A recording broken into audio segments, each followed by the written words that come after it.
여러분들 검찰개혁을 주장하는 여러분들이나 내가 대통령에게 민생 팽개치라고 얘기한 적 있습니까? 나 제발 뭐 7인이든 찐명 의원님들이시든 이재명 대통령의 측근분들에게 진짜 말씀드리고 싶어요. 민주당에서 진짜 이 진성당원들, 오래된 전통당원들이 검찰개혁 요구하면서 민생 팽개치라고 얘기한 적 있습니까? 단 한 번도 그런 적 없어요. 민생은 당연히 챙기되 민주당이 개혁을 멈추면 민주당은 정권을 뺏기는 역사가 있기 때문이에요. 여러분들 제가 왜 이런 말씀을 하는지 잘 들어보십시오. 김대중 대통령이 노무현 대통령에게 정권을 이양할 수 있었던 거는요, IMF를 극복해서예요.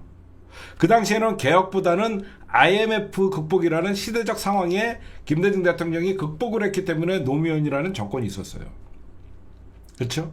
노무현 대통령은 왜 여러분들 이명박에게 정권을 뺏겼죠? 개혁에 실패해서요. 제가 오랫동안 정치 분석을 하면서 민주진영이 가장 강할 때, 민주진영이 정권 재창출을 할 수 있는 기회가 많았음에도 불구하고 왜 뺏겼나를 분석을 해보면요, 개혁을 제대로 했던 정부나 그런 김대중 대통령밖에 없죠. 우리가 연속 집권한 건. 그때는 IMF를 극복했어요. 그렇죠? 그러면 노무현 대통령은 알다시피 사학법과 그 당시에 국가보안법 폐지라는 어떤 시대적 민주진영의 과제에 머뭇거리다가 사실 정권이 넘어갔어요. 그 다음에 문재인 정부 때는 여러분들 보셔도 검찰 개혁을 제대로 완수하지 못했기 때문에 오히려 정권을 넘겨주고 말았어요. 잘 들어보세요. 왜 민주진영은 개혁에 실패하면 정권이 넘어갈까요? 이유가 간단합니다. 개혁을 성공하면 민주당이 그만큼 힘이 커진 거고요. 개혁을 실패하는 순간 어떻게 되죠? 적들이 많이 생겨요. 그래서 우리가 왜 검찰개혁이나 이런 거를 할 때 하나회 척결하듯이 정광석과 같이 해야지 찍소리도 못한다 그러냐면요, 개혁을 하다가 실패를 하면요, 그들이 민주당을 향한 칼날들이 더 날카로워지는 거예요. 무슨 말씀인지 아시겠죠? 응? 개혁을 성공하면, 개혁 성공이라는 건 뭐죠? 제거했다라는 뜻이에요. 대한민국의 골마 터진 아픈 부위를 걷어냈다라는 거예요. 그러면 민주진영이 앞으로 어떤 개혁을 추진하든지 저쪽은 쫄아요. 근데 개혁을 실패하면 어떻게 되죠? 한마디로 차라리 안 건드렸으면 될 거를 건드리는 바람에 윤석열이라는 괴물들이 나타난 거죠. 문재인 정부도 검찰개혁 실패가 결국은 윤석열의 검찰 쿠데타 그리고 정권이 넘어가는 상황이 발생한 거예요. 제가 왜 이재명 정부에서 검찰개혁 하나라도 제대로 하면 절대 권력 뺏기지 않는다고 얘기했냐면, 기본적으로 민생은요, 정부가 당연히 챙기는 것이고 진보가 국힘당보다 훨씬 경제정책 잘 펼칩니다. 특히 이제 과거에는 우리는 재벌을 개혁을 외쳤지만 노무현 대통령 이후부터 재벌을 적대시하지 않아요. 이미 노무현 대통령이 과거에 이런 말씀을 하세요. 이제 권력은 시장으로 넘어갔다라는 얘기를 해요. 저는 이재명 대통령이 삼성 이재용 회장과 최태원 어떤 하이닉스 회장과 SK 회장과 잘 지내는 모습 과거 같은 비판했을 거예요. 근데 저는 그거 비판하지 않잖아요. 왜 비판하지 않냐? 현실에서는 결국 자본주의 사회에서 기업의 가치, 기업의 국가의 성장주의에 이바지하는 것들 무시하지 못해요. 우리가 민주주의, 자본주의 국가이기 때문에 이런 자본의 힘을 배제를 하면서 개혁을 성공할 수 있다? 저는 그렇게 보진 않아요. 친자본, 친서민 정책을 동시에 하려고 하는 이재명 대통령의 노력은 저는 사실 박수를 쳐요. 다만 가장 중요한 건 뭐냐? 개혁에 실패한 정부가 왜 정권을 뺏기냐? 지지자들이 등을 돌려서 그래요. 제 말 이해하십니까? 개혁의 실패를, 즉 힘이 있는데도 개혁에 실패하면 지지자들이 돌아서요. 그게 문재인 정부였어요. 문재인 정부 때 180석을 가지고 검찰개혁을 안 했다고 생각하는 지지자들이 많았기 때문에 돌아선 거예요. 그렇죠? 생각해 보시면 힘이 없음에도 불구하고 개혁을 밀어붙여갖고 처절하게 이 정부가 개혁적인 정부였다 그러면 다음이 있는 거예요. 근데 지금 이재명 정부는 누가 봐도 대한민국 헌정사상 최고의 강한 집권이에요. 이런 헌정사상 시작부터 강력한 권력을 잡은 집권은 없었어요. 문재인 대통령도 집권할 땐 123석 시작이었어요. 집권 4년차 때 180석이었어요. 이재명 대통령 집권 시작과 동시에 190석이라는 범진보의 어떤 힘을 갖고 있어요. 그건 뭐죠? 맘만 먹으면 다 할 수 있다는 거예요. 그래서 제가 이 검찰개혁을 그러니까 민주당 의원들이나 이재명 대통령이 제가 걱정되는 게 그거예요. 선거 때 되면 민주당 지지자들은 민주당 찍을 거다, 이런 착각과 오만에 빠지면 안 돼요. 개혁에 실패하면요, 지지층도 돌아서고 강력한 반대 세력들과 민주당의 적들을 더 만드는 거예요. 그래서 개혁을 해야만 민생과 나머지 경제도 잘 챙길 수 있는 거예요. 검찰개혁은요, 저는 이렇게 보거든요. 검찰개혁은 우리 사회의 민생 문제와 사회 문제에 가장 밀접한 게 검찰 문제라고 생각해요. 저는요, 검찰개혁만 우리가 제대로 해놓으면요, 검찰이 앞으로 정치권 수사에 모든 수사력을 집중하지 않고 민생에 오히려 검찰의 검찰의 어떤 그 기소와 공소가 더 집중될 수 있다고 생각해요. 여태까지 정치 검찰들이 이 사회를 이끌다 보니까 정치 검찰들이 일반 사건들은 자범 지금하고 정치권 수사는 특수부가 나서서 총력을 다하고, 저는 오히려 검찰개혁은 민생 안정과 우리 사회에 기여하는 것들이 더 크다라고 생각해요. 뭐 이런 얘기는 여러분들에게 뭐 사이다 뭐 이런 소리 듣고 싶었던 게 아니라, 그러면 왜 김남국 의원님은 왜 저 얘기를 하셨나, 제가 하나하나 좀 말씀드릴게요. 저는 이 얘기를 2번째 들었어요. 중요한 얘기 해줄게요. 저는 똑같은 워딩을 2번째 들었습니다. 언제 들었냐?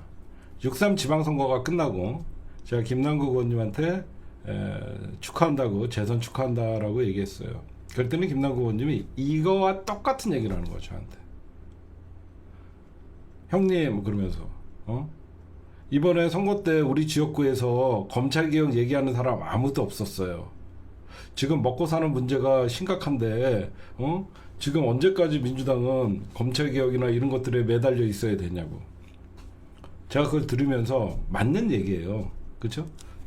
선거를 치를 때는 당연히 그런 말들이 지역 주민들한테 들리면 맞는 얘기예요. 그런데 저는 선거가 치른 다음에 저 얘기를 할 때는 그렇지, 그러면서 저는 응해줬어요. 근데 배지를 달고 나면 다른 거예요. 배지를 달고 나면 당연히 국회는 입법기관으로서 가장 먼저 국힘당과의 전투가 있는 것이고, 지금은 상임위 배정과 민주당이 어떤 국정 운영에 있어서 개혁 법안이나 이런 것들을 신경 써야 되는 거예요. 그럼 저런 발언이 왜 나왔냐? 이재명 대통령 인식과 똑같은 거예요. 우연히 김남국 의원이 철험회나 이쪽에 있을 때 같이 강한 김남국 의원이 갑자기 변한 게 아니에요. 대통령의 생각이에요. 대통령 자체가 알아서 국회에서 개혁할 건 하고 민생 챙긴다, 그건 대통령이 하는 생각은 저는 동의를 해요. 근데 이재명 대통령께서는 이런 생각을 하는 것 같아요. 지금 아까도 말씀드렸듯이 마치 민주당 당원들이 검찰개혁을 하자라고 하면 지금 먹고 살기 힘들어 죽겠는데 무슨 검찰 그렇게 때려잡으려고 하냐, 그래서 보안수사권이라도 조금 남겨주자, 이런 얘기가 그냥 나오는 게 아니거든요. 저는 너무 안일하게 생각하더라고요. 그러니까 제가 이재명 대통령이나 우리 김남국 의원님이나 지금 권력을 잡고 있는 우리 그 민주당에게 이런 말씀을 좀 드리고 싶은 게, 검찰 개혁이 왜 중요한지는 이 말로 정리할 수 있을 것 같아요. 민주당은요, 검찰 개혁을 안 하고는요 넥스트로 넘어갈 수가 없어요. 이게 왜 그러냐? 갑자기 민주당 당원들이 검찰 개혁 하자고 한 거 아니거든요. 검찰 개혁을 해야만 그 다음에 민생이 되고 그 다음에 이재명 대통령의 국정 동력에 힘이 실리는 거지, 검찰개혁 앞에서 멈춰버리면요 민주당 당원들은요 무조건 검찰개혁은 언제 하냐에 모든 시선이 가요. 그래서 대통령을 아무리 응원해주고 싶어도 누가 검찰개혁을 방해했지? 누가 검찰개혁을 막고 있지? 이렇게 생각하는 거예요. 여러분들 동의하시죠? 우리가 강성 지지층 아니에요. 너무너무 민주 진영을 사랑하고 국힘당이 너무 싫어서 이곳에 모여 있는 거예요. 그러다 보니까 우리가 여러분들 과거에 수박이라고 불렀던 사람들을 어떻게 우리가 표현을 했죠? 그냥 국힘당의 성향을 갖고 있으면서 민주당에 들어와서 겉은 파랗고 속은 빨갛다고 여러분들이 수박이라고 불렀죠. 정확히 얘기하면요, 개혁 성향이 없는 사람들이 수박인 거예요. 우리는 처음에 주식 투자 안 하면서도 주가 올라가면 기뻐갖고 박수 치면서 그렇게 민생을 더 챙겼던 사람입니다. 지금 민주당의 코어 지지층이라고 하는 열성 지지층, 이분들은요 본인들 주식 단 한 주도 갖고 있지 않아요. 근데 대통령이 이재명 돼갖고 주식시장에 불장이 일어나고 계속 치솟고 3,000원 올라가고 4,000원 올라가고 5,000원 올라가면요, 그렇게 이재명 대통령이 민생경제 잘 챙기는 줄 알고 기분 좋아갖고 덩달아서 박수 쳤던 사람들이에요. 그 사람들 이면에는 어떻게 있죠? 검찰개혁 언제 하지? 왜 검찰개혁을 딴소리 하지?